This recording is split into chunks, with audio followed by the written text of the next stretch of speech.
particular direction. I mean, they disagree sometimes, but it's there for everybody to see. See, some people are leaning a bit to the left, some are leaning a bit to the right. But that's what has made it a great process. It is now clear. People are now analyzing it. You can project.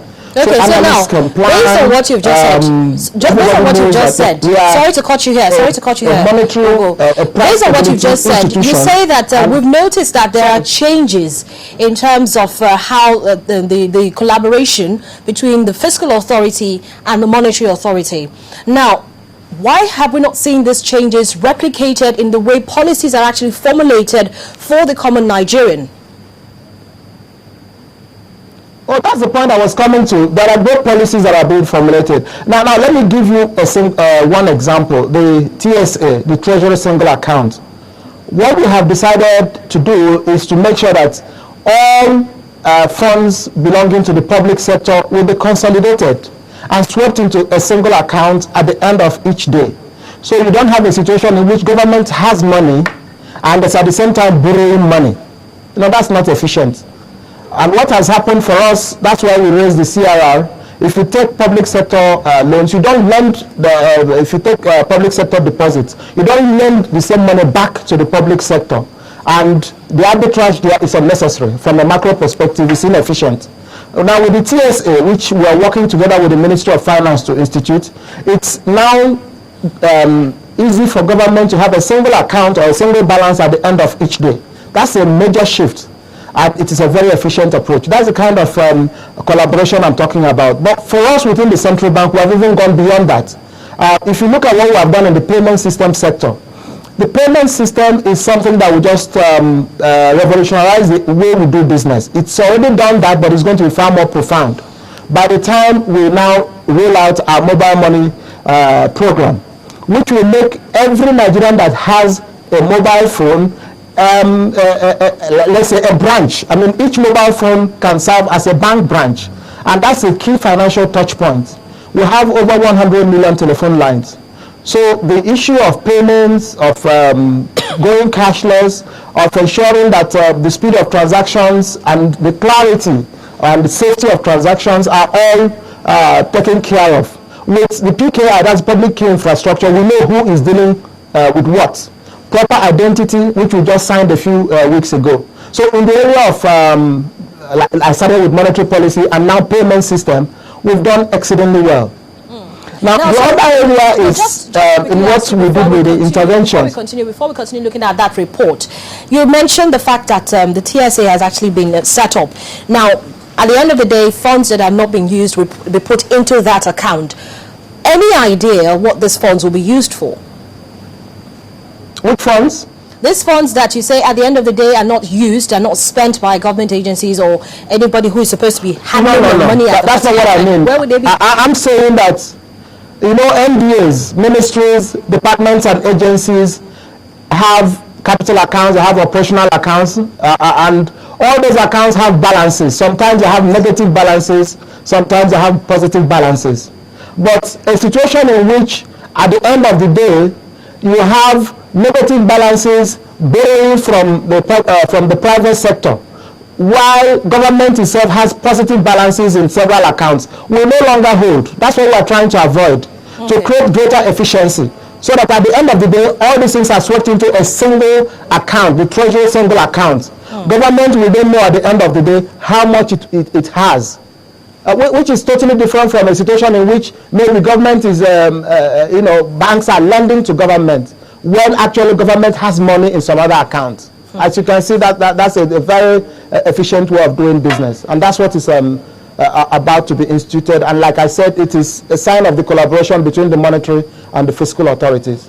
Okay, but so now let's take a look at some of the other issues that were actually identified in this report. I would like to get your take on the severity of some of this risk, if you'd like to, give us some of your thoughts on this. Let's look at the decline in oil prices and the loss in oil production, but that's not so much of what we should be looking at. But let's talk about how the pace of recovery in the global economy and the financial implication for Nigeria's economy. Well, we need to warn that there are vulnerabilities. Obviously, Oil price is one major vulnerability. We are so much dependent on the outcome in the international oil market. And we've warned several times, and that's part of what this the fiscal rule, the oil price-based fiscal rule, where we are saying, look, let us take a very conservative view. There are so many problems in the world, which, as far as we are concerned, maybe part of why the oil price has remained high. But I remember my governor was saying sometime that just because the head of the negotiating team from Iran had a half hug with the American representative, the price of oil came down slightly. Now, if, for instance, they solve that problem, we don't know what will happen. We've seen a situation in which oil price fell dramatically from 140 to about, was it 30 or 40 dollars per barrel. Nothing stops it from taking place. We need to be sure that we have taken the right measures to insulate our economy from any shock that will come from oil. At the same time, if we are doing our budget, we need to be very conservative. If God helps us, oil prices remain high, then it is to our benefit. But there's no point spending or projecting on something that may just disappear within a matter of weeks. We never can say what will happen. That is where that problem is. And that's why for us at the central bank, we have turned our attention to other areas. We have helped in reforming the power sector. We have helped in reforming the agri sector. We are repairing the value chain in the agri sector and helping to provide long-term stable money for people who are bankable, so that they can now on-lend in some kind of way to the people who are the lower end. And that entire value chain in a vertical way and in a horizontal way will help to empower or repair agriculture. We have moved lending in agriculture from about 1.5% to about 3.5%. We would like to see it grow to about 5% in the next 2 or 3 years, and then to 7% down the line. But while that is going on, we want Nigerians to also know that they need to consume locally made goods. Nigeria is the world's largest importer of tomato. We make the best leather in Nigeria, Moroccan leather that comes from the north. Yet we eat it, we don't use it to make shoes. We used to be the world's largest producer of palm kernel, among the top 3 in cocoa, in groundnuts and all that. And those things provide employment. Right now, agriculture is still responsible for about 33% or more of our economy, of our GDP output. And we need to know that that is where we can solve all the problem with the militia, with the Boko Haram and all that. It's all poverty, it's all unemployment, it is irrelevance. People need to key into the economy, and we need to move this economy forward. Now, let me just mention to you that the report actually commended the monetary policy stance of the Central Bank of Nigeria, which is what you've just mentioned. You've just mentioned some of them.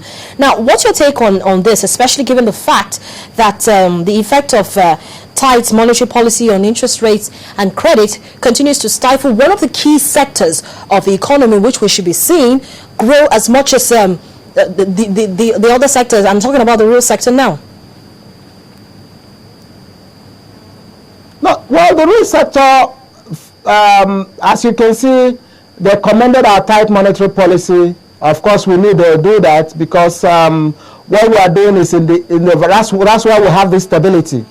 And for the poor man, what the central bank has done is something that has helped to maintain his lifestyle or her lifestyle. For those of us who, if you have a fixed income, you find out that inflation is your worst enemy. So we've managed to bring inflation down for the first time in so many years, down to single digits. And we believe it will remain there. In fact, the projection is that it may go down to less than 7%. Right now, we think that for the foreseeable future, throughout 2014, it will remain very low. And for us, it means that we have that kind of stability that will enable planners and manufacturers to, invest, stock up on goods, and not speculate. The same stability we have brought about in rates, both the exchange rate and then the cost of capital. And for us, we have achieved our mandate 100% as